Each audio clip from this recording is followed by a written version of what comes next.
আসসালামু আলাইকুম। আমি আজকে দেখাবো কিভাবে বাঁধাকপি ভাজি করতে হয়। তার জন্য এটাকে আমি ভালো করে কেটে ধুয়ে নিয়েছি। এখন কিভাবে রান্না করবো তোমাদের দেখাবো। এর ভেতর আমি পেঁয়াজ কুচি, রসুন কুচি, ধনে পাতা কুচি, কাঁচামরিচ, বোম্বাই মরিচ এগুলো দিয়ে দেব। এটাকে গরম তেলে লাল লাল করে ভেজে নেব।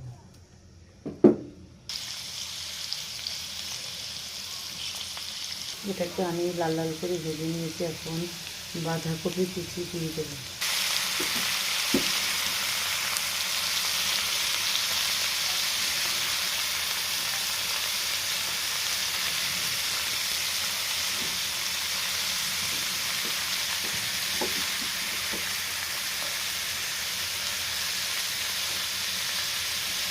এর ভেতর আমি পরিমাণ মতো লবণ আর হলুদের গুঁড়া দিয়ে দেবো পরিমাণ মতো।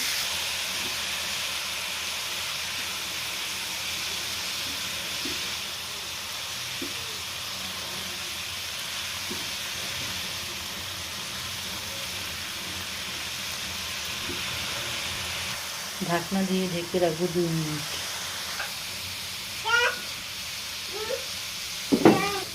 এর ভেতর আমি ধনেপাতা কুচি দিয়ে দেবো পরিমাণ মতো।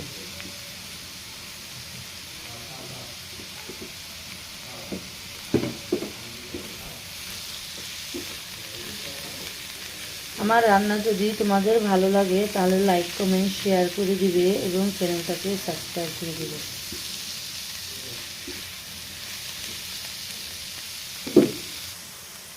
ভাজি রান্না শেষ, এটাকে আমি ভিজে ভিজে রাখবো। এখন এটাকে আমি বাটিতে নামিয়ে নেব। আমার রান্না শেষ। এটা খেতে খুবই সুস্বাদু এবং মজা হয়ে থাকে। ভালো থাকুন। আসসালামু আলাইকুম।